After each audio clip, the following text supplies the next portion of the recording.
Be me. 25-year-old incel. Decide F it and hire an escort. She's a middle-aged Chinese woman. Very pretty and has taken good care of herself. Have 6, no longer a virgin, but still consider myself an incel. Keep seeing her for a few months on a fortnightly basis. Start having good conversations with her. She's now inviting me to go for walks when she's not working. Being the lonely loser that I am, I always take up her offer. She starts inviting me out for dinner. Meet her fellow Chinese hooker friends. She tells me not to give up on finding a girlfriend. I'm friends with a prostitute. Probably the closest I've ever been to a woman who's not a family member. I still think it's over in a lot of ways, but she keeps me from roping and pushes me to pick myself up and try. I wanted to turn my life around after peaking my weight at 180 kilograms. Went to the local gym, paid for the special weight loss program. Around $520 per month for 3 months. Got told to go to the aerobics class. Went there and a trainer came in and started telling us what to do as warm-ups. Walking, stretching and such. Being a fat F, I couldn't even last 3 minutes before sitting aside fighting for air. They start knee raising. Gym bro was watching from the side. He came to me and asked when did I join. Told him that I just did. Told me to pick my things up and follow him. Told me that I wouldn't last and would drop out soon or injure myself trying. Told me that I should start by just walking outside. No need for a gym now because any activity would give me results at my weight. Went down to the manager's office and took my card. He went in for a while and came back with cash. Signed some papers. Went outside the gym and gave me his phone number. Told me to lose as much weight I can by walking and doing basic workouts. And whenever I feel that I can join back, he'll give me a discount.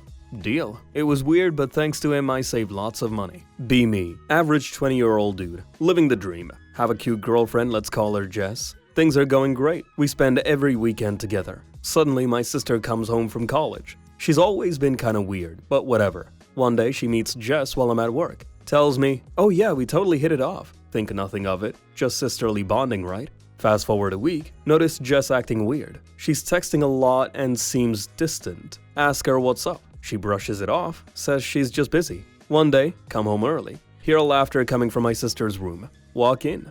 Guess who's there? Jess and my sister, giggling like schoolgirls. My heart drops. Throw a classic, what the actual F at them. Sister says they're just having a girl's day. Yeah, right. Be a raging volcano of emotions. Confront Jess later. She admits they've been getting closer. My face when I realize my sister is stealing my girlfriend. Can't even call her a thief, just a heartbreaker. Spend a week sulking, eating ice cream, and watching sad movies. Decide to take action. Plot revenge, but not against my sister. She's kinda crazy. Just ignore both of them. Focus on myself. Start working out, getting my life back together. Eventually hit the gym so hard I come out looking like a god. Post-transformation pic online. Jess sees it. Suddenly realizes I exist again. Tries to slide back in my DMs like nothing happened. Remember the betrayal and ghost her. My sister tries to guilt trip me, but I just laugh. Now I'm out here thriving. No thanks to them. That feeling when I see them at a party, still together, they look happy. My face when I realize I'm happier without them.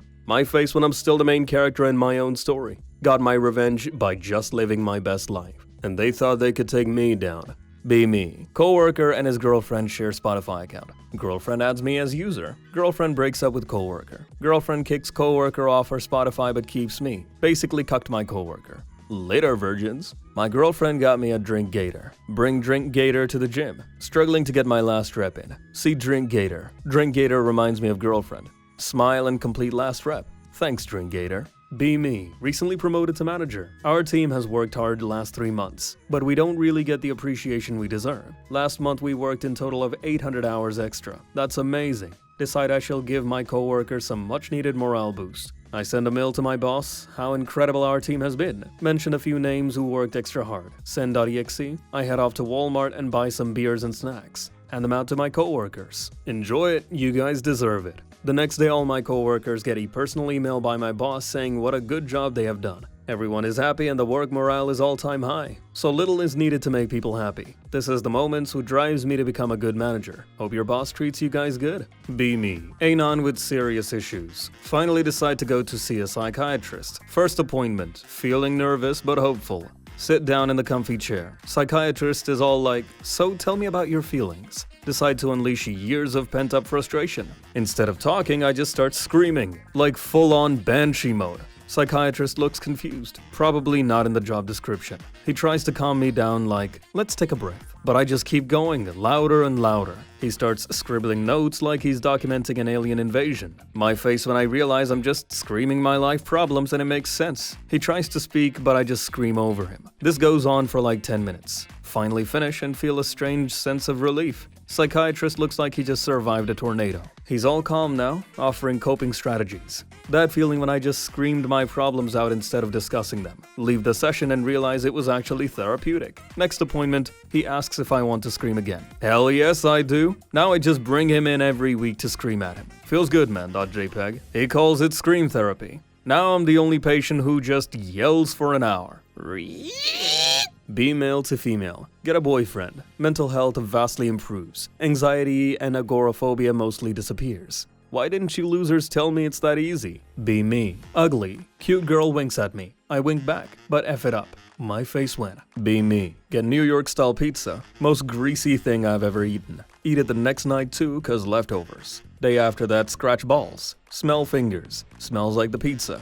Does what you eat dictate what your balls smell like? Be me. Anon, 23 years old, living life in my parents' basement. Have a younger sister, let's call her Karen. Karen is a textbook overachiever. Straight A's, captain of the cheer squad, homecoming queen, etc. Me, not so much. One day I'm chilling in my room, playing video games. Suddenly hear loud arguments between Karen and my parents. Turns out she wants to go to an Ivy League school. Parents are all for it, obviously. They start putting pressure on me too, demanding I follow her example. Just wanted to finish my latest game, man. Fast forward a few months. Karen gets into her dream school. Parents throw a huge party. Invite the entire neighborhood. I'm just in the corner, scrolling 4Chan on my phone. One of the neighbors asks me what my plans are.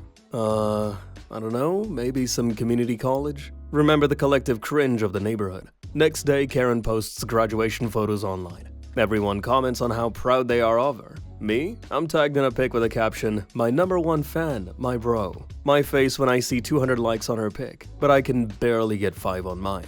Start feeling like a failure. Decide to turn my life around. Must show Karen I can do something great. Spend months fishing for inspiration. Sign up for online classes. First assignment is to write a paper. Spend weeks writing a manifesto about video game addiction. It's mostly memes and copy pasta. Turn it in thinking I've nailed it. Professor gives me a D. My face when Karen gets a $500 scholarship for her perfect GPA. Family's hype for her accomplishments makes me feel like I'm drowning in my own mediocrity. One day catch Karen bragging about her achievements at the dinner table. Parents just nod along like proud parents do. All I can manage is mumbling about working on my stuff. Wow, maybe you should take a page from my book, bro. That's it. Last straw. Lose it. Yell at her that she ruined my life. Make a scene. Get sent to my room like a child. Karen acts like I'm the villain here. Years pass and every family dinner feels like the spotlight is on her. Now she's graduated, has a job lined up, living life to the fullest. Me, still in the basement. Just learned how to make pizza rolls. That feeling when you realize that Karen was just living her life, but somehow she made me feel like a complete failure. Thanks, Karen. Family's favorite, the overachiever. And I'm just a basement dweller forever. My face when it's all my fault for comparing myself to her.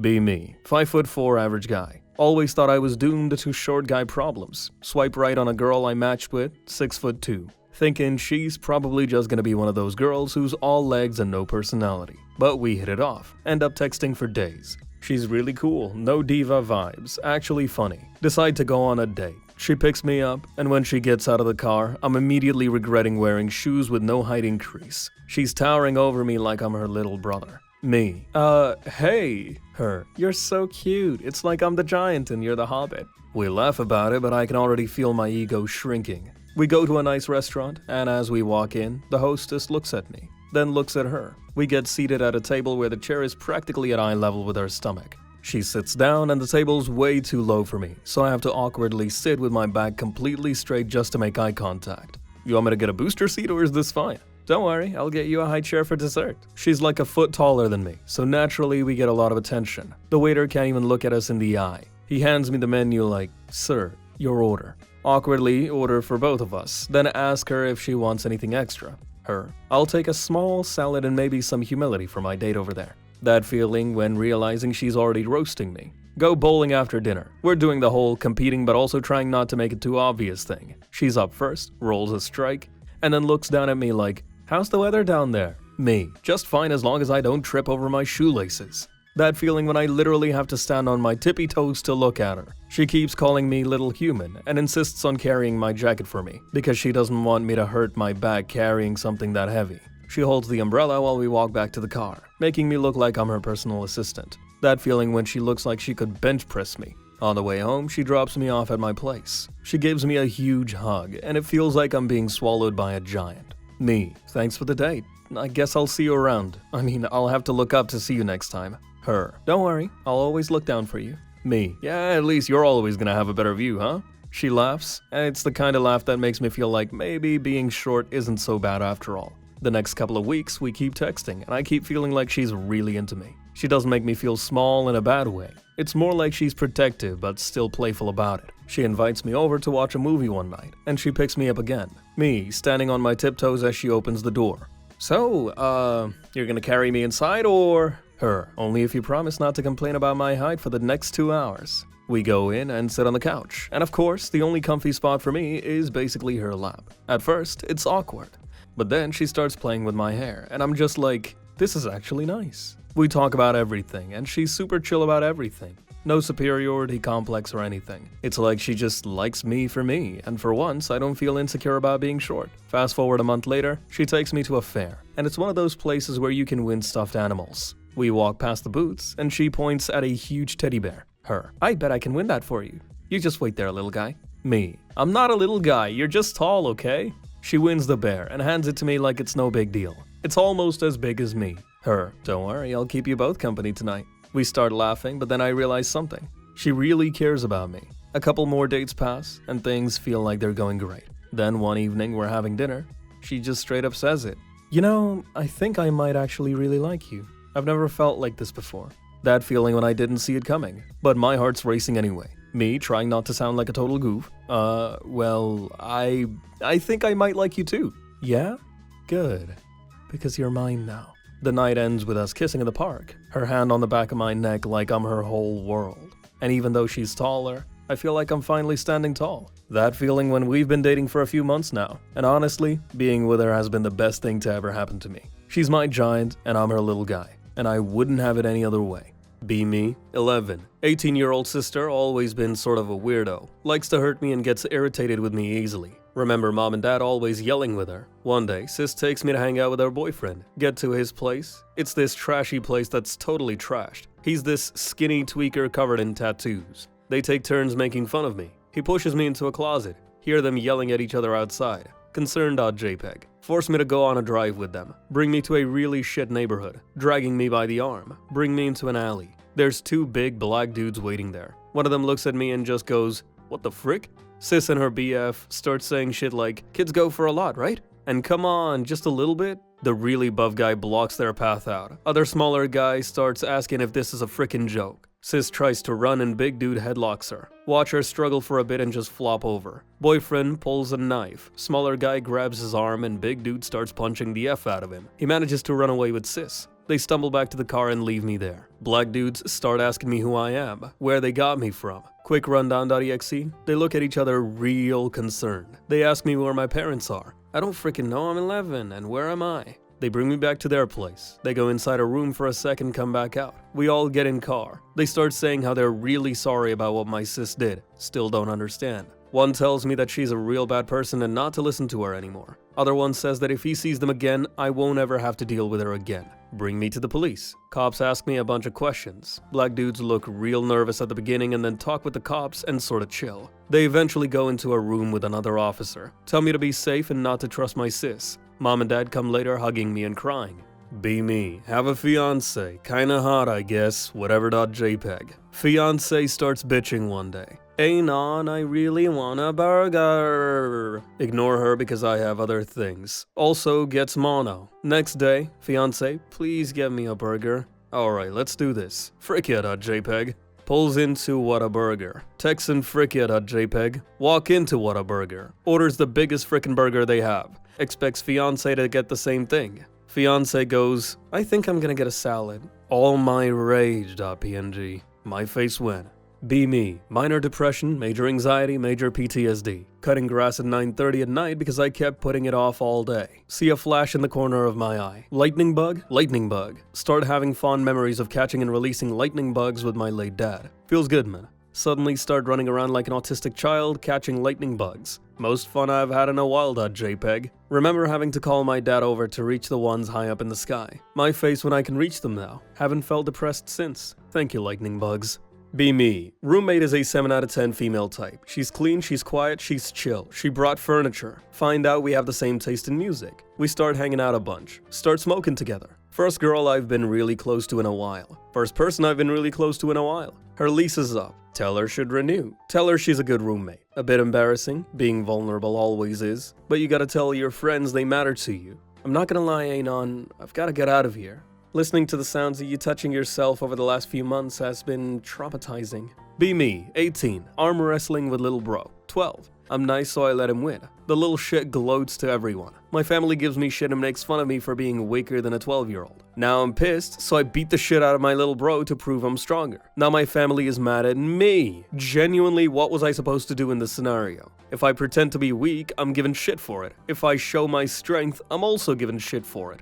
Is my family just tarded? Be me. Discover awesome Japanese jazz fusion band, Cassiopeia. Love them so much, order a vinyl record from eBay Japan. It arrives in immaculate condition along with 2 little origami cranes and a pack of tea. Little handwritten note in English. Guy put huge effort into making it look nice, from the seller. Hoping for the buying experience to be positive and is sealed with real wax seal. Make the tea and put the record on in my finished basement, listening to mint jams with origami crane friends. Start to cry because nobody will ever love me as much as that random Japanese man. Tea is freaking bomb-ass delicious. I thought I just didn't like tea before that. Sadness becomes warm feeling of gratitude and joy. Doomer to bloomer just like that. Is this why y'all love weeb shit? That was one of the nicer evenings in my life.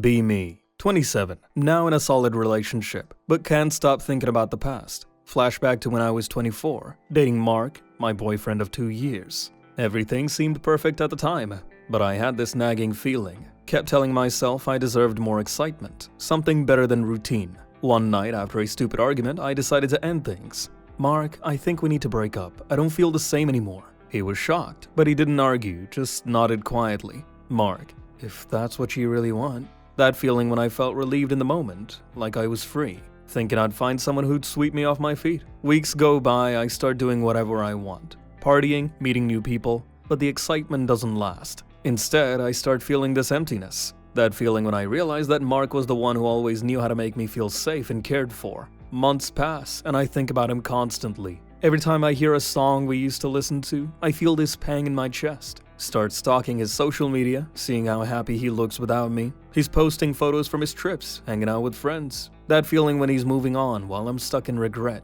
Finally work up the courage to message him. Hey Mark, I messed up, I really need to talk. He takes a while to respond, but eventually he says, it's been a long time, what do you want to talk about? We meet at the same coffee shop we used to go to. I can tell he's not the same person. He's stronger, more independent. I tell him how much I regret breaking up with him, how stupid I was. He listens, but doesn't look like he's interested in getting back together. I moved on a long time ago. I thought about you a lot at first, but I realized I deserve someone who won't leave when things get tough. That feeling when I realize I let go of the one person who truly loved me. That feeling when I'll never get that chance back. He gets up, smiles faintly. I hope you find what you're looking for, but I'm not part of that anymore.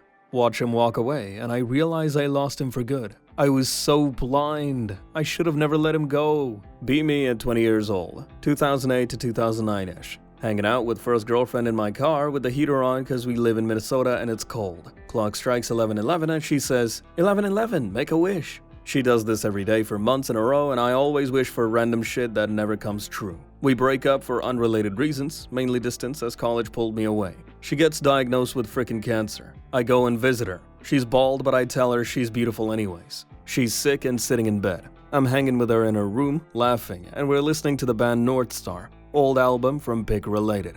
It's November 11th, and the clock strikes 11:11. I tell her to make a wish. Tell her I wish for her to get better soon, and she says she wishes the same. On my drive home, she calls me and says she misses me, but I tell her I'll visit again soon. It's not exactly miraculous, but she ends up getting better and beating cancer. She ends up getting a new boyfriend around 2014, and I see pics of them on Instagram. I get a warm feeling of happiness seeing her smile despite not being hers. Years later tonight, I'm listening to North Star while playing Vampire Survivors and randomly thinking of her. She probably doesn't think of me often now, as she's a mom, but I had to share this story because I think of her often. Be me. 23-year-old kissless virgin. Almost all hope is lost. Get Tinder. Get a few 4 out of 10 matches. Feel a bit better. Match with 8 out of 10 cutie pie. I get excited. Message her. Sweating. She messages back. We instantly hit it off. After a few months of chatting and video calling, we decide to meet up. I'm really excited. I'm about to meet up with my dream girl. We meet at a small park that no one goes to. Think of it as nothing. I arrive there and sit at a bench. I see her walking towards me. Oh, Anon, you're cuter in person. We talk for a few hours, then we go to her place. She asks me to follow her down into a basement. Oh, yo, that gif. We go into the basement. Are you ready, Anon? She pushes me onto the bed. I'm gonna lose my virginity to an 8 out of 10. Best day of my life. She whips out her huge 12-inch long monster dong. Play chess with someone online. Load up chess on my computer and set the opponent to master difficulty while I'm playing them. They move. I simulate their move on my computer. Copy what the master difficulty bot does. Repeat. Easy victory. Nothing personnel, kid. Be me. Stuck in traffic listening to French songs. 3 girls in convertible show up. Hey, you speak French? First time a girl talked to me. Riding my 2008 Corolla. See. For fudge's sake, why is my brain so tarded? I love threads like this. I worked at a pizza delivery place and this happened to me a long time ago. Hour before closing. Dead AF Tuesday night. Internet order comes through. Far end of town. Won't cover what they pay per delivery and gas. Decent part of town at least, so tip will probably be good. 1 2-topping pizza, wings, and 2 liters $19.99 combo. Came out to about $25 after tax and delivery charge. Get there, out in all her glory. Only has a towel on her head. Nothing else. Solid 8 out of 10. She asks all coy what the total was. Tell her $25. She asks for a discount. Give her a quick 1-second look down. Tell her no discount as she is almost at a delivery range and it's a late delivery. Gets upset saying last time she didn't have to pay. Tell her that's not my problem. Does one of those angry woman grunt/yells, which is a hardcore turn on. Slams door in my face. Still remember every detail of those perky C-cups and still hear that grunt to this day. Get back to store. Cancel order. Tell boss what happened. Boss literally gasping for breath, laughing so hard. We high-five. Ask if I could keep the pizza and wings since we were closing anyways. They say sure. My face when ended up getting free pizza, wings, and a titty show all for about $2.50 in gas. Be me. 19 years old. Working part-time to save up for a sweet gaming PC. Finally managed to save up $2,000 in my bank account. Felt like a millionaire. Dad has access to my bank account just in case. Trust him because he's my dad, right? One day I notice a weird transaction. $1,000 missing. WTF.jpg. Think maybe I bought something and forgot. Check transaction history. It wasn't me. Panic mode activated. Confront dad. Hey, did you take money from my account? He says no, totally denies it. Red flags everywhere. Call bank, they open up a ticket. A week later, another $500 gone. Furious now. He's not even denying it anymore. He says he needed it for emergencies. I'm like, Dad, this is my life savings. He gets defensive, calls me selfish. Decide to take matters into my own hands. Go to the bank, explain the situation. Still haven't heard anything back from my ticket, by the way. They say they can't do anything since he's authorized. Feel like I'm in a prison of my own bank account. Realize I have to take drastic measures. Wait until he's asleep one night. Change my password to my account. Sleep like a baby as I do this. Next morning, he freaks out when he tries to access it. I can't get into your bank account. What did you do? Feel a mix of satisfaction and guilt. Tell him he should have thought about that before stealing my money. He storms off, probably plotting revenge. Sit back and watch my money grow again. Never trust anyone with your life savings again, even if they are your dad. Life continues, but now I'm keeping my money in a shoebox under my bed. Lesson learned, I guess.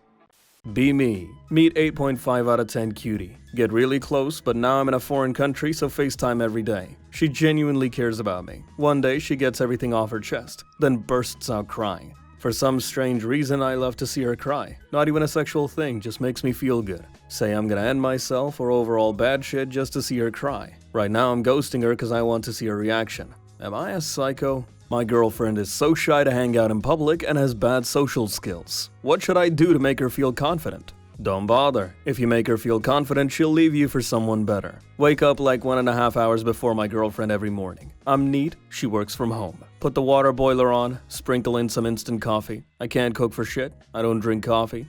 I learned to make instant coffee to make her coffee in the morning. I put the coffee in the nightstand. Lump of 3 blankets shifts around a little, awoken by the smell. Pale, skinny arm reaches out, hovers over the nightstand before detecting the heat source. Eyes gleam from a crack between the blankets. She pulls the coffee cup towards herself, into the blanket nest, slurping. World's slowest magical girl transformation. As a slow-motion goblin slowly turns into a woman. She'll be fully human in a few minutes. Best leave her be there. Thanks. What? For the coffee. I make you coffee every day, and I'm grateful for it every day. We have this conversation at least once a week. Life is good. Be me. Pregnant. Call the father and explain. He agrees to hand over the $600 and seems so glad to make the situation go away. He didn't ask for evidence or anything. Realize I can just have sex with guys and hit them up for $600 a month later. Quit my job. My face win.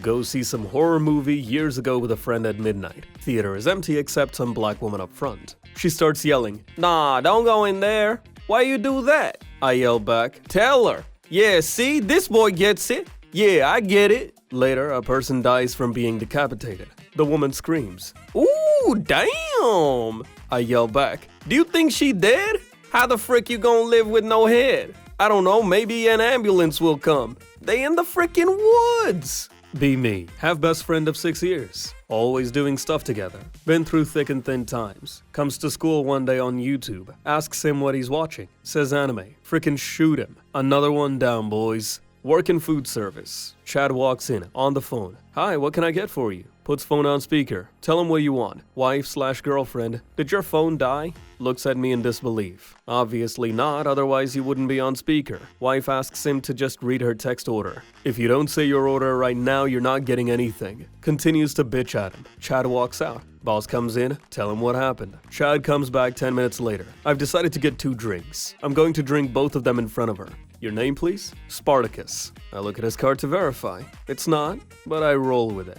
Go on Tinder date last night. Seemingly normal girl. Decide to go get coffee pretty late. Sit down. I ask, "So what do you do for a living?" "So I actually don't have a job right now because advocating takes up a huge part of my time. I'm a huge proponent for social justice, mainly online." Fuck. Okay, bros, finally tried Reddit. The level of censorship over there is mind-blowing. Frickin' mods on power trips. You were right, bros. Create Reddit account. Site recommends I subscribe to r/askreddit. Decide to ask Reddit a question. Which female celebrity has the sweetest tasting piss? Question removed. Suspended from r/askreddit. Hey guys, get this. If you separate your garbage into plastic, paper, and glass, if you stop driving your car and use public transport instead, if you stop eating meat, if you pay your government more taxes, actually this one is the most important one, your government, get this, your government will reduce the temperature of the planet.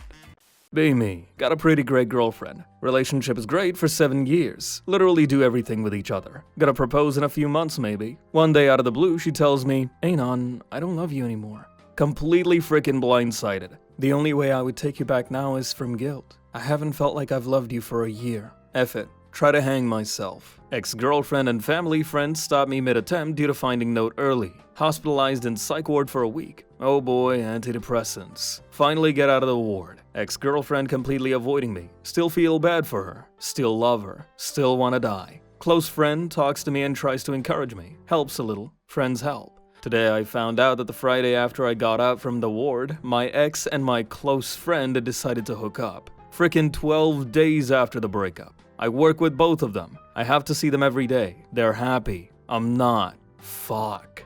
It hurts so frickin' much/B. I just wanted to vent and get this off my chest. What the F do I do now? Try to apply for a minimum wage job. You have to apply on company site. Attached resume. Please write out your entire resume again because our AI failed at putting the info in the correct place. Submit application. Please fill out our aptitude test for further consideration. Few days pass and receive an email. Please submit a recording of yourself answering these questions on our app. Few more days pass. Phone interview. Few more days pass. Real interview finally. Don't get called back ever again. Darkness imprisoning me. All that I see. Absolute horror. Be me. 17.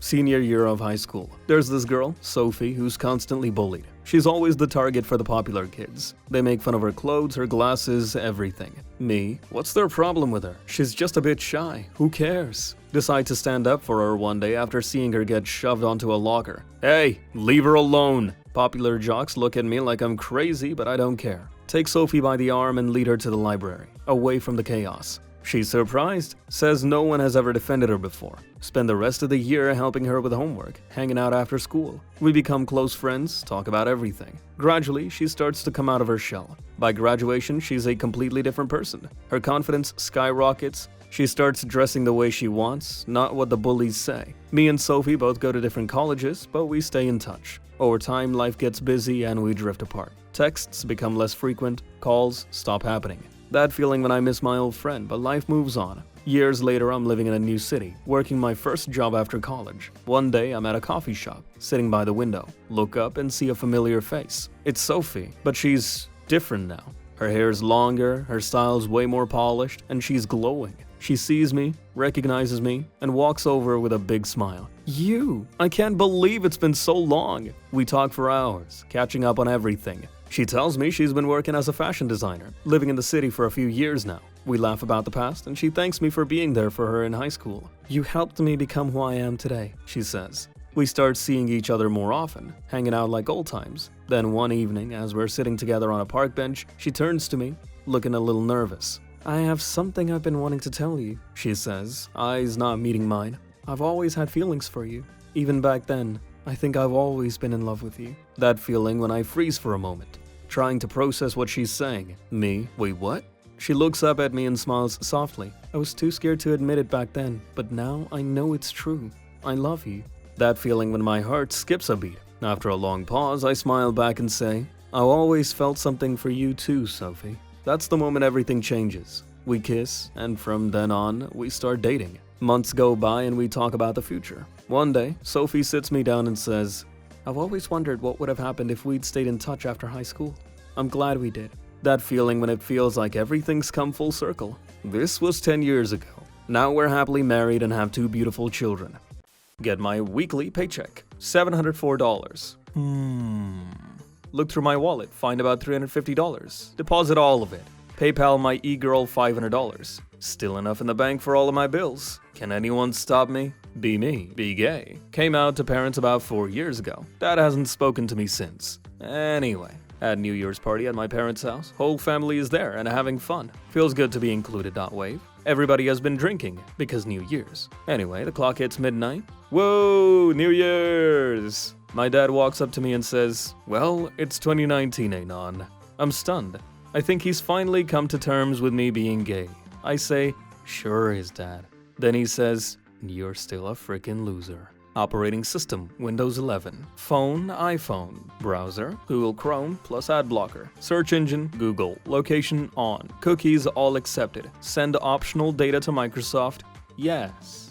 Be me. 20-year-old wage slave who's sick of living in mom's basement and is saving up to move out. Decide to work for Amazon because of the $15 an hour. Work 10-hour shifts, walking around a warehouse, picking items off shelves and putting them in totes. Frickin' sucks. One day, pop in earphones and put on the new Vegas radio soundtrack. Pretend I'm the courier walking back and forth to complete missions. Pretend my scanning gun is a .357. Pretend to go into VATS whenever I see my manager in the distance. Manage to get through the day a lot quicker, feeling a lot cooler about myself. Anyways, can one of you guys recommend me the quickest way to end myself? It felt so good acting so tarded that I know there's no more hope for me, and I need to end it fast before I turn into even more of a full-on tard. Be me, 22. Finally meet this girl from class I've been crushing on. Her name's Lily, shy and sweet type. Always wears modest clothes, barely any makeup. She's got that innocent girl next door vibe. We start texting, then hanging out. That feeling when she's actually super funny and kind of nerdy. One night, we're chilling at my place, just talking. She suddenly gets all serious. I just want you to know, I'm not like other girls. Me, okay, what do you mean? Her, I've never done anything, physical. I'm saving myself for someone special. That feeling when I respect that. Tell her no pressure and change the subject. We keep hanging out, getting closer. One night, things get a little flirty, and she kisses me. She's all blushy and nervous, says it's her first kiss. That feeling when my heart melts. Think I've hit the jackpot with this wholesome, pure girl. Fast forward a few weeks, we're cuddling on my couch, watching a movie. She starts kissing me again, but this time it gets intense. Me, are you sure? I thought you wanted to wait. Her, yeah, but I trust you. Next thing I know, she's pulling me into the bedroom, starts taking charge, and I'm just following her lead. That feeling when she's suddenly way more experienced than she let on. Like she's not just good, she's professional level good. Out of nowhere, she hits me with the double guac guac 3000 combo. That feeling when my brain just shuts down, completely overwhelmed. Afterwards, I'm lying there like a corpse, trying to process what just happened. Me, I thought you said you were innocent. Her, smirking, innocent. Oh, I never said I was bad at practicing. My face when I've been played. My face when I like to be played. My face when I realize all of Spider-Man's enemies are modeled after the spider's natural predators. How is an octopus a natural predator for spiders? Rhino, alien, symbiote, electricity, etc. Seems legit. Ah yes, the greatest of the natural predators, the goblin. Be me, wife doesn't want kids. Honey, please do vasectomy for me. Okay, I guess. Fast forward 2 years. Honey, I matured now, we should have kids. Sadfrog.png. Decide adoption is the way. Wife wants black kids. Jamal and Tankisha are now living in my house. Wife is saying that she wants to be real mother. Maybe unvasectomy? No, honey, I love you the way you are. In vitro. She insists that the sauce must be from black guy. New kid have to be the same skin tone as Jamal and Tankisha, I guess. Wife gets pregnant. It's triplets. Riley, Whitley, and Annie Waverly. Happyfamily.jpg. My father doesn't talk to me anymore. What does a fancy restaurant and modern video games have in common? I don't know. The time you have to wait for servers. Are you gonna go to the Game Awards? Yep, although I hope they fix the acoustics. Why? How much could you hear from your seat? Every word. Visit France. They use le unironically. Be me a couple of months ago. 15 in class, bored.me.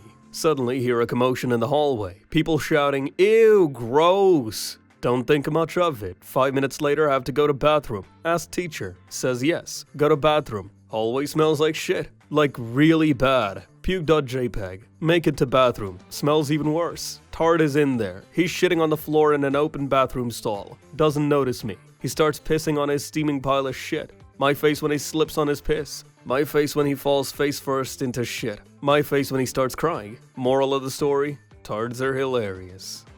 Be me, Reddit frog. Seabell Delphine is selling her used bathwater for $30. What.exe? Matthtime.png. 1 tub of water, 80 gallons, is 38 cents. Assume little vial of water is 8 ounces. Use Google to convert. 10,240 ounces in 80 gallons. Each vial is $30 frickin'. I'm a math wizard.json. Finally see what this thought is making. This pink-haired chick is making $38,400 per tub of water. Frickin' what? This frickin' chick's profit margin is a little over 10 million%. All thanks to these thirsty little teenagers. Don't know if this goes in /fit or /x. Webs, here's the story. It's frickin' long, but bear with me. Friend not in the story tells us about place to get palm readings. Lifting buddy and I go to get palms read. Show up to this shady place at 10 in the morning wearing our workout gear. Ghost chicks already miring. Stereotypical scraggly gypsy woman shakes our hands and seats us at the table with a crystal ball. Asks who wants to go first. Hispanic heritage kicks in and I nope at the last minute. Friend chads up to the plate. Woman grabs his hand. He flexes slightly. Woman goes from smiling to horrified. Starts grabbing and steadying his hand like a last will. Feeling weird, man. Tells my friend he's got something following him. Ask him if he did any Ouija voodoo bullshit. Says he smashed a hole in the wall when he was drunk lifting at home. Says there was some type of decorative skull behind it that he now uses as decoration in his bedroom. Gypsy lets us leave without paying. At the gym 30 minutes later, spotting friend while he benches. Some newbie dumbass is curling next to us. Like no joke 6 inches away from us. Dude slips up and swings a 20 he's holding at friend's head. Throws the bar up and ducks just in time. Almost impale myself trying to catch the bar. Newbie apologizing while friend gets back up and I'm shitting myself still. Tell friend he should go home. Friend looks unfazed and wants to continue. Leave to Abuela's sister's house to get some sage and silver. Go back to gym and give it to friend. Next day, friend looks happier than normal. Tells me some shit went down at his house. Says the power was dead even though his bills were paid and the rest of neighborhood had power. Heard rattling of silverware. Uses flashlight app to see. Saw a silhouette of someone crawl under the kitchen counter. Nothing under the counter, not even shelves. Friend doesn't believe in Ouija shit and believes it's an intruder or animal. Friend grabs his pull-up bar and gets ready for sweet/fit justice. Yells obscenities while patrolling his house. Says he sees what looks like a small humanoid crouched in the weight room.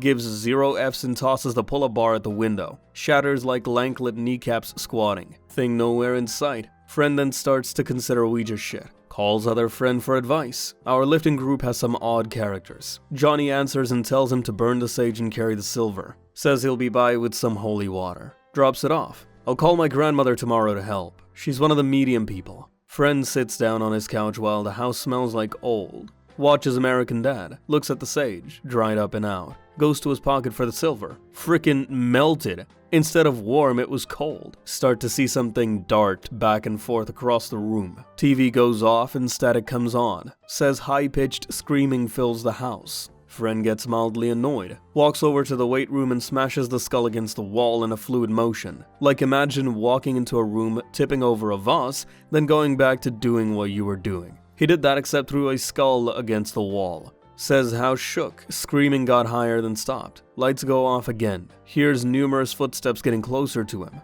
Tells me he's mildly freaked out at this point. I'm very concerned that he said mildly. Says he doused himself in holy water and started swinging as hard as he could into the darkness. Only hears the wind breaking on his fists. Says he heard the footsteps getting further away from him. Screams, "Nuh-uh!" Starts running around his house and swinging in the darkness. F's up his living room in the process. Tells me he swears he made contact with something fleshy a few times. Doesn't remember falling asleep. Wakes up and goes to the gym to tell me this the next day. Friend goes outside to make frequent calls throughout his routines. Ask him if he's trying to get in touch with a priest. Tells me he's been calling his home phone and leaving angry voice messages for the ghosts. Says he would buy a snake just to flatten it out with a rolling pin until it dies. Friend goes home again. Fast forward a few days. Looks completely normal. Asked Johnny if lifting buddy was alright. Tells me it's disturbing how well he is handling the situation. Says he went to lifting buddy's house to check up on the sitch. Feels a presence but it feels scared. Lifting buddy walks out of his bathroom naked,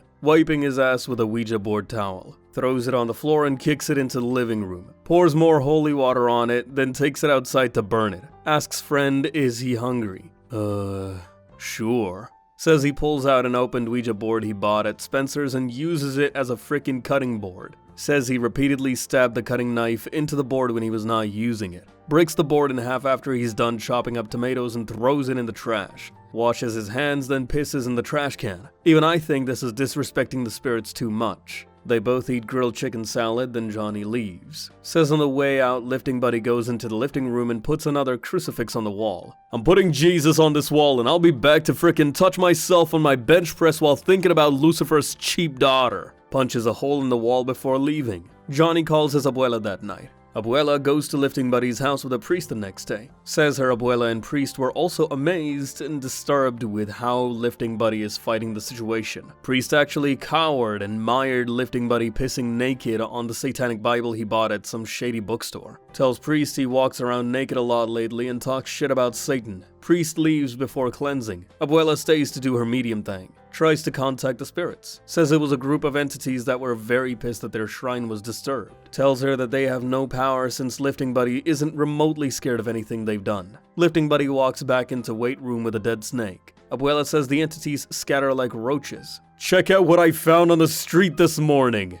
Takes a bite out of apple. A frickin' dead snake. Throws the snake on the floor, puts holy water and salt on it, kicks it into the carpet a few times before peeling it off and throwing it into the trash can in the kitchen. Abuela is WTFing at this man's mental strength or ignorance. Tries to contact the spirits again. They keep running from her. Finally talks to one. Says they are scared of lifting buddy. Ghosts are scared of my bulky friend. Abuela asks what could make them pass on. Says they did black magic to get revenge on some a-hole landlord from way back when. Says they had incriminating shit to shame his family within the wall with the skull. Abuela tells lifting buddy what he needs to do. Lifting buddy goes into the weight room. Makes the hole in the wall bigger by throwing a 15 through the wall. Finds a folder with records of some sort. I'm not lying about any of this, I swear, and especially this next part. Lifting buddy flips through the papers, then wipes his balls with Lifting buddy flips through the papers, then wipes his balls with it. Abuela, horrified, crumples them up and throws them into the corner of the room. Tells the spirits to piss off, then punches another hole in the wall. Total of 13 holes at this point. Abuela says, "May God have mercy," in Spanish, then leaves. Goes back to Lifting Buddy's house a month later. Immediately goes to the weight room. More holes than wall. Destroyed AF. But like Halo descending from the heavens, the bench press and squatting rack are still there. Tries to contact spirits. Nothing. Smiles and asks my friend if he did what needed to be done. Again, not lying about any of this. Tells Abuela he uncrumpled the papers and got the address of this bastard. Papers were only from 60 years ago, so the guy was still alive, just old as dust. Finds the address of this guy in some sort of mansion. Knocks on the door wearing a "Get swole you must" Star Wars Yoda tank top, board shorts, pink sunglasses, and a backwards Chicago Bulls snapback.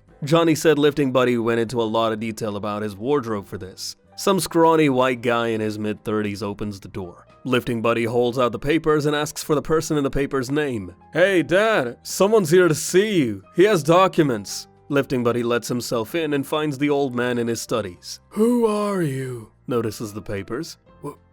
"Where did you get that?" Old man tries to grab at the papers. Lifting Buddy punches the old man in the face. Dentures fly out. Says it was like some shit out of a movie. Crouches in his face and sets the old man straight Sherlock Holmes style. Guy's son runs in and jumps on Lifting Buddy's back. Lifting Buddy stops mid-sentence, lets the guy down, then gut punches him until he hobbles out of the room and pukes in the hallway. Tells the old man to get shit right or he will be back for blood. Leaves. Fast forward a couple days. Various cars outside of Lifting Buddy's house. Thinks the old man brought some friends and grabs his pull-up bar. Walks outside in his tank top and house shorts. Various families are thanking him and giving him home-cooked foods. Thanking him for getting their grandparents' properties back. The documents were apparently deeds swindled out by the old man. Families say the whole "we'll never forget you" spiel and leave. Friend looks into the Tupperware. Nothing but calories and carbs. Cookies, briskets, gumbo. Throws it all away and goes back to lifting in his weight room. Pick for shirt. See old man's name in the news a few days later. Apparently he was hated by the community for being a D. Somehow only heard about him now. News doesn't disclose how he died.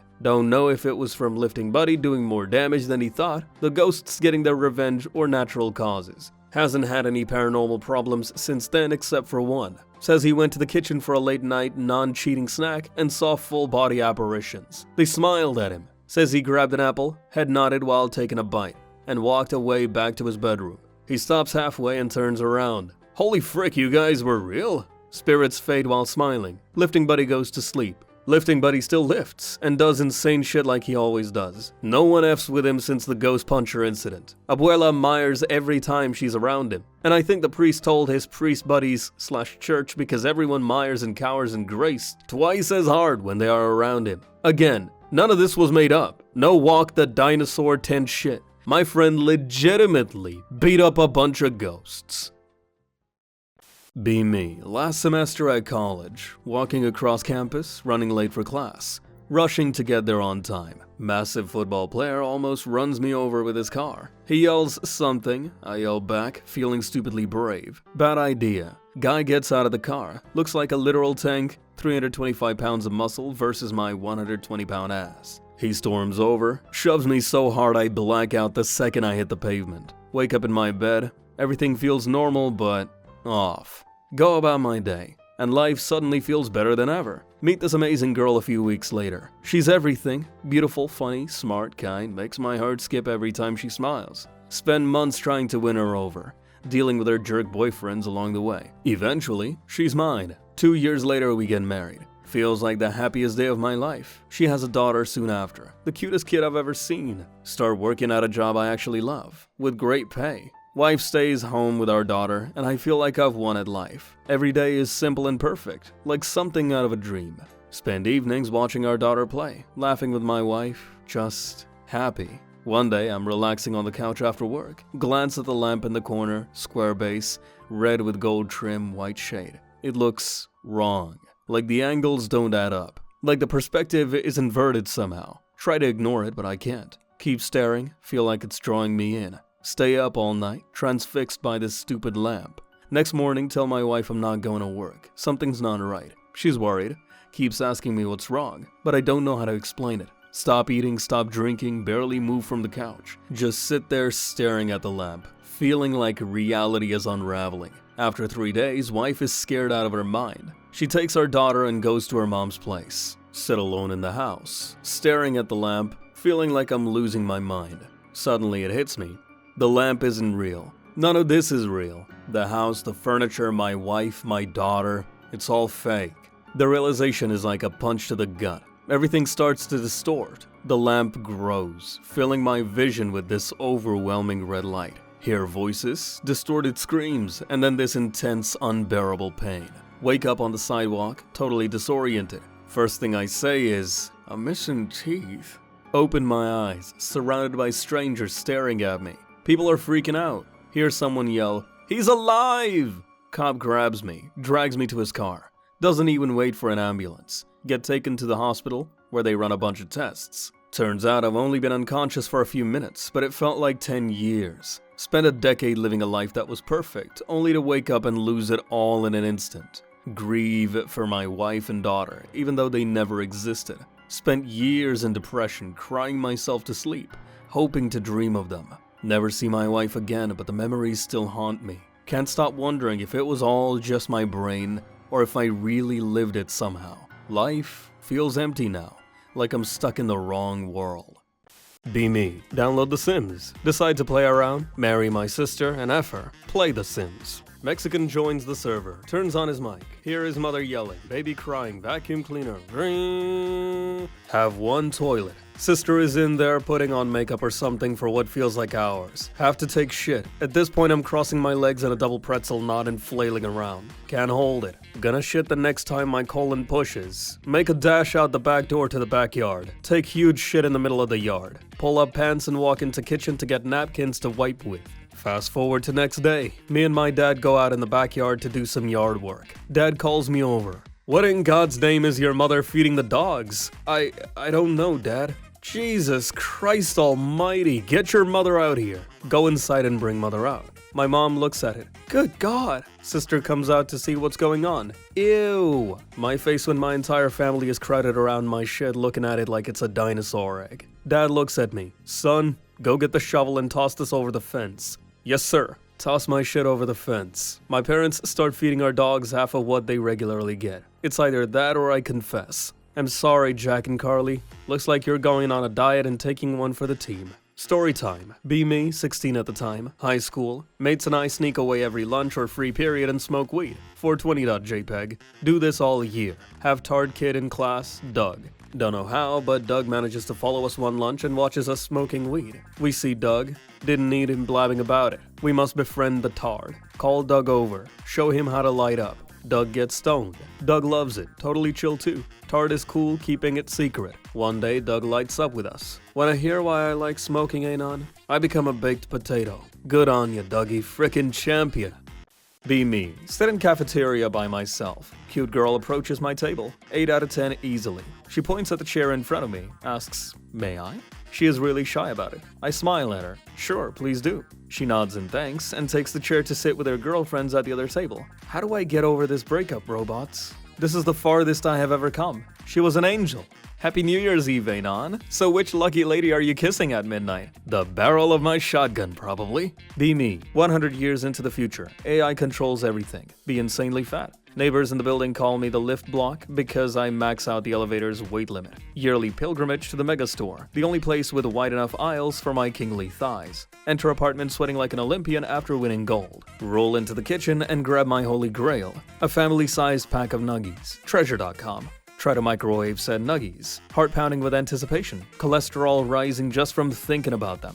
AI denies access. Says I'm too unhealthy. You have angered the gods.jpg. Start arguing with microwave for 20 minutes. It uploads our argument to Twitter after denying access yet again. I start screeching and trying to pry the microwave door open. The fridge turns on its cameras and starts live streaming our fight. Microwave gets tired of me and electrocutes me. Fall to the ground, shitting and pissing myself. AI calls paramedics, but they only confiscate my nuggies. Cry myself to sleep.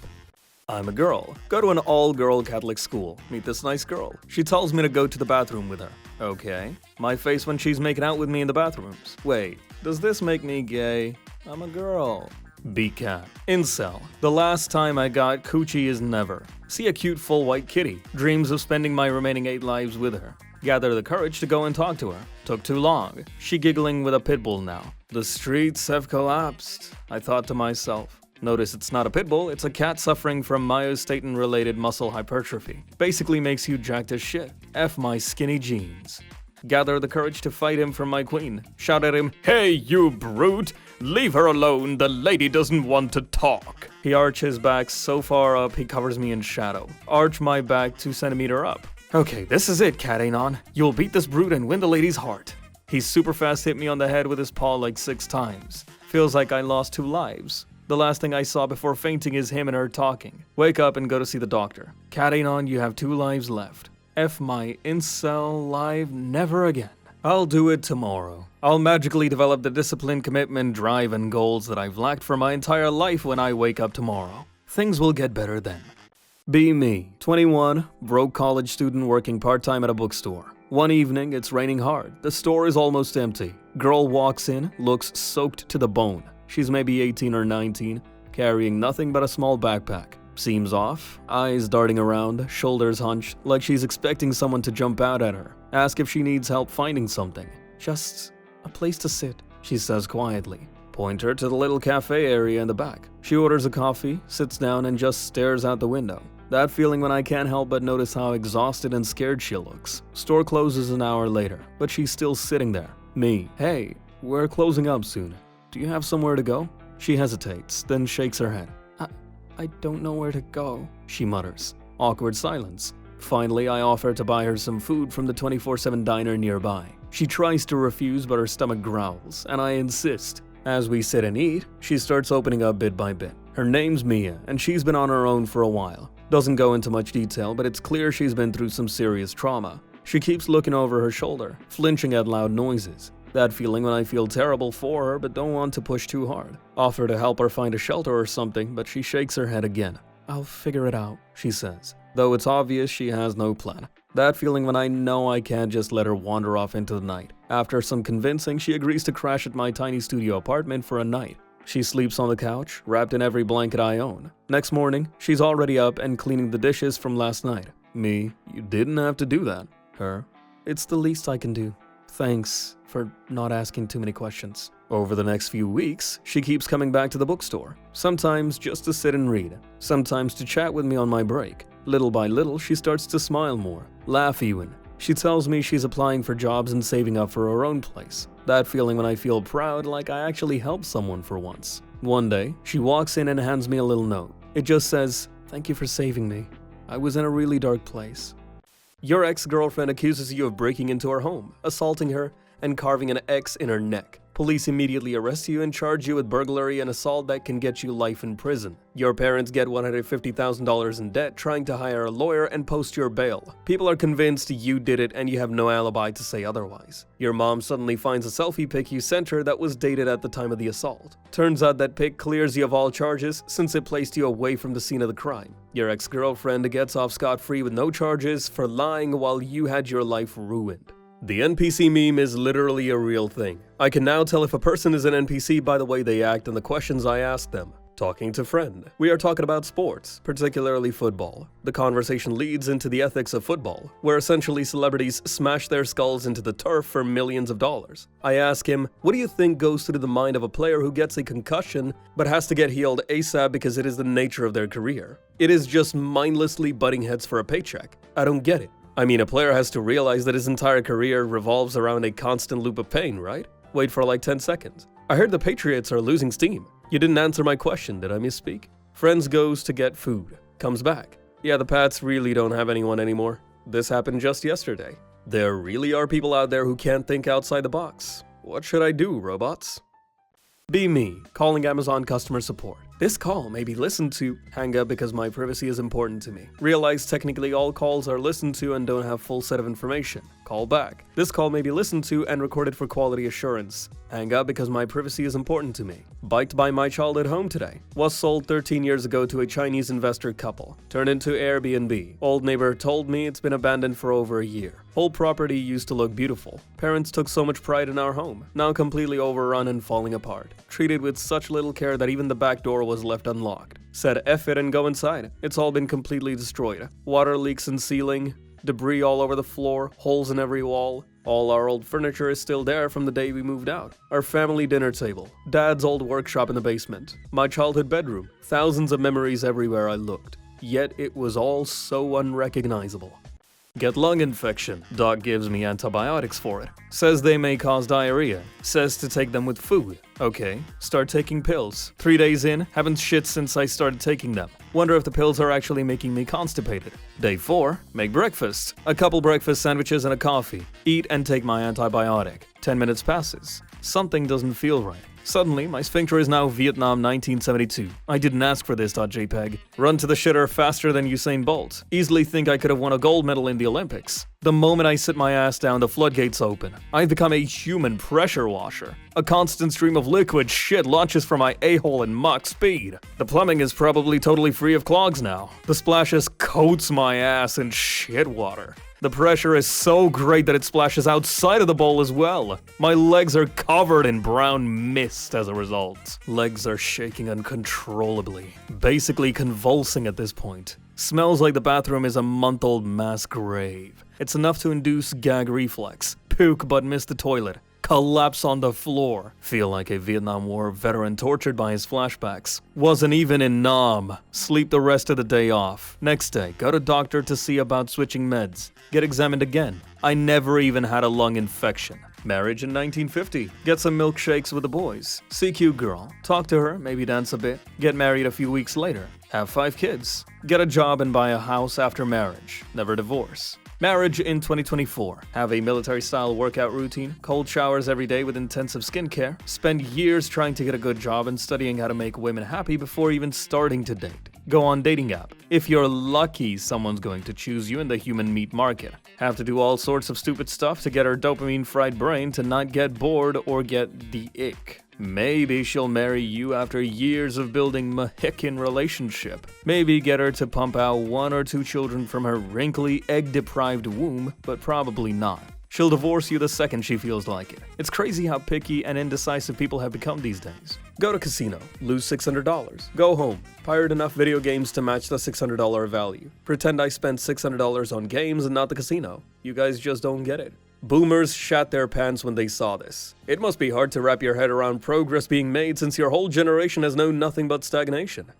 Be me, riding my motorcycle, get hit by a car. Damn, it hurts, but I walk it off. The girl that hit me is hammered. Call 911 because she has a massive gash on her head. She's off to the ambulance. After the crash, we get to know each other. She's tall, blonde, and cute. We begin to date after 6 months of talking. 3 years later, got married and my wife just got pregnant. We have a house on the bottom of a beautiful hill. Reminds me of bliss. Keck. 1 year later, my 3-month-old son is growing so fast. Drive him to the doctor's office for a checkup. Turn left. A car heading towards me. I swerve out of the way holding my son. I wake up in a hospital. I had gotten into a motorcycle crash 3 weeks ago, but wasn't in a car. Been in a coma the whole time. I ask what happened to the driver. She died. I want my family back. How was your Christmas? Be me. Mom and Dad both love me because I'm an only child. We're barely above the poverty line. Christmas comes. Mom buys me brand new AirPods. $150. Thank her and nearly cry. I knew they couldn't afford this. Take them back to the store they bought them at for a full cash refund.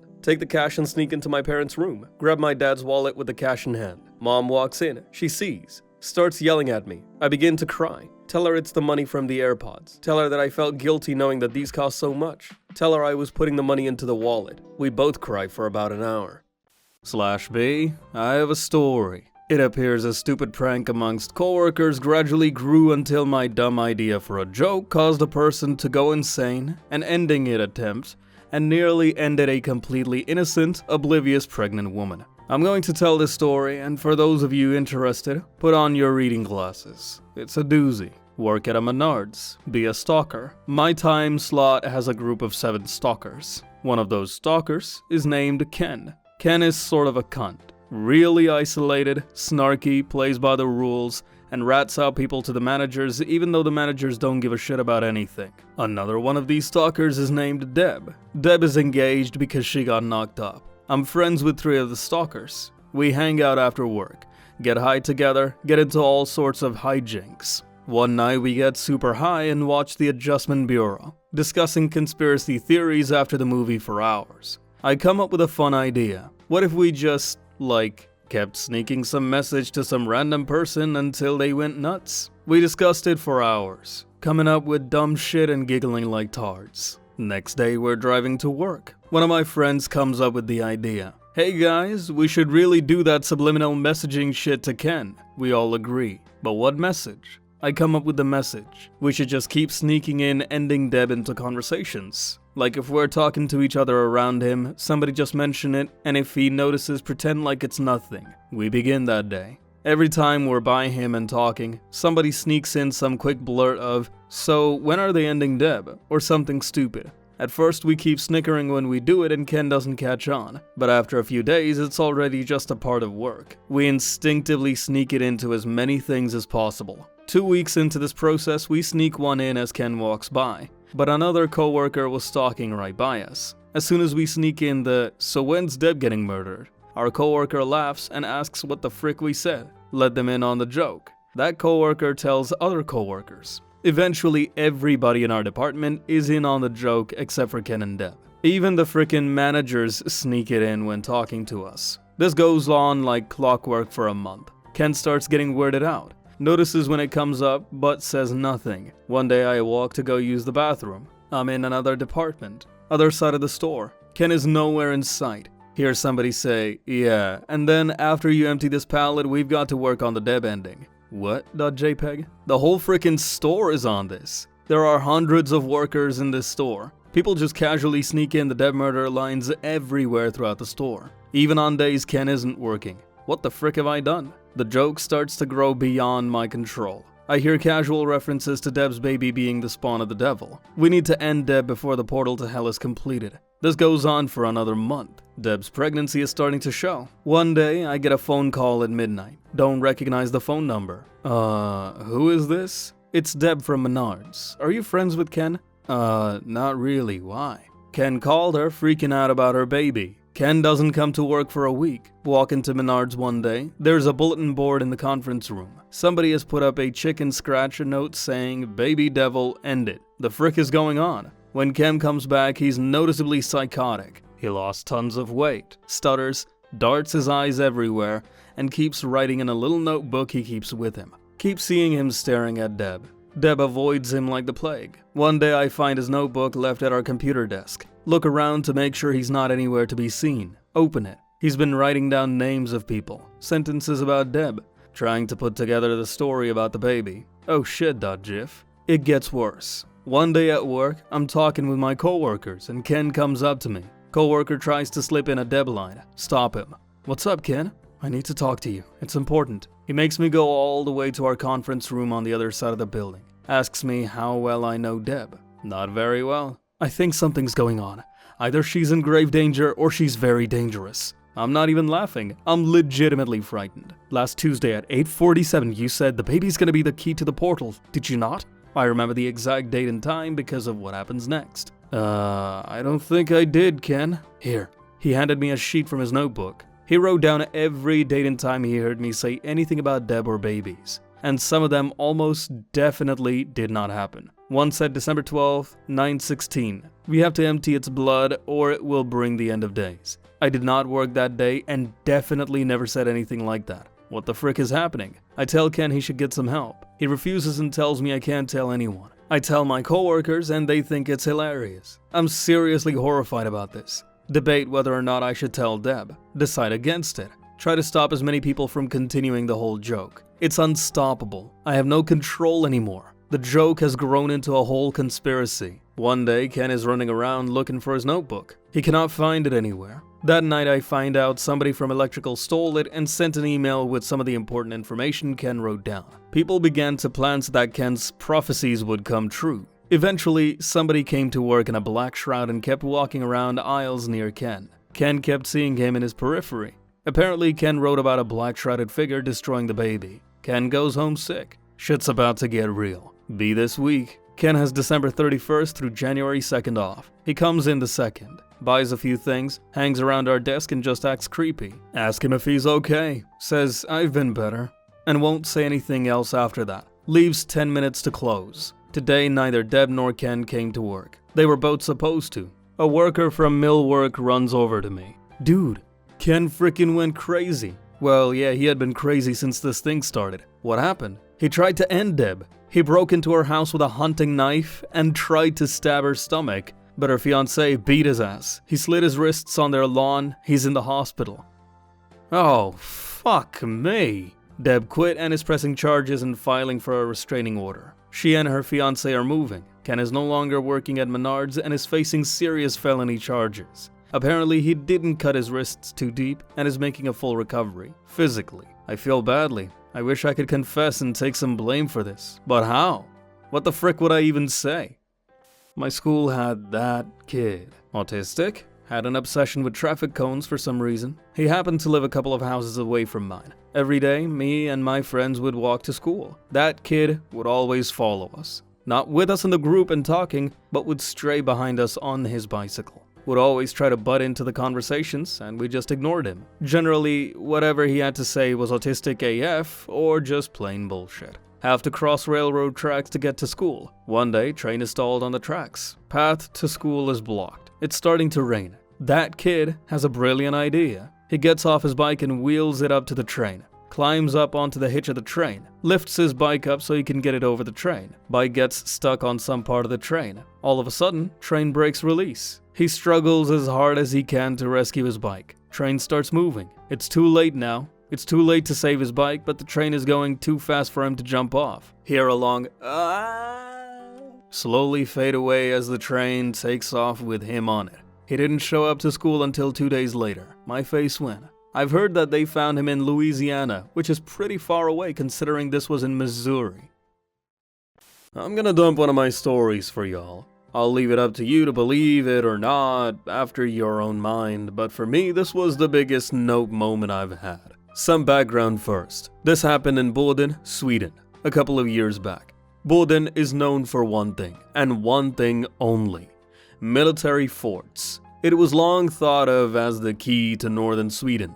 The first thing the Saudis would ruffle stomp if they ever came charging. These forts were secret AF in the past, and for some time one of the forts were used to store a large part of Sweden's gold reserve. However, after the Cold War ended, the forts became even more obsolete than ever before and were decommissioned. Anyway, the story. B21. Hang out with female friend that is more like the sister I never had. We are both scouts and have been for as long as we can both remember. Bored AF. Decide to go recon a cool campsite for the coming Halloween scare hike. My friend, let's call her H, knows a lot of cool old forts and trench systems. Drive off in my car, which was perfectly fine and had gone through inspection without a hitch only a week before. Decide to check out the nearest old fort. Park the car a couple of 100 meters from the old fort because someone had placed big-ass stones as a crude roadblock on the dirt road leading to the fort. The fort is Doug-like-Pick related with the exception that only there is no road up to the fort.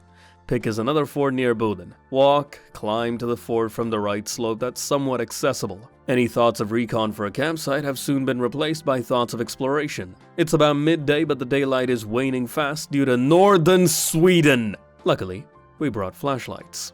Eventually locate a hole in the fence big enough for us to get through. Explore a bit, though all doors are locked either with massive padlocks or internal locks. Start to head back the way we came in. A thick door that we both were sure had been closed before is now slightly ajar. Not by much, just a couple of centimeters. We haven't heard any door opening or anyone else being here. This is a door about 1.5 meters wide, 2.5 meters tall, and made entirely out of 1 decimeter of solid steel. And on rusty hinges it looks like. Remember that H told me before that the local wildlife seems to shun this place. Okay. Getting a real bad feeling about this right now. We both keep our distance, but our curiosity gets the better of us. We both try to peek inside. Pitch frickin' dark inside. Except I sense something move inside. Don't really know how I know this, but I just get a very weird feeling, like something is staring at us from inside. We both aim our flashlights and thumb them on. Flashlights both give a short burst of light then go dead as doorknobs.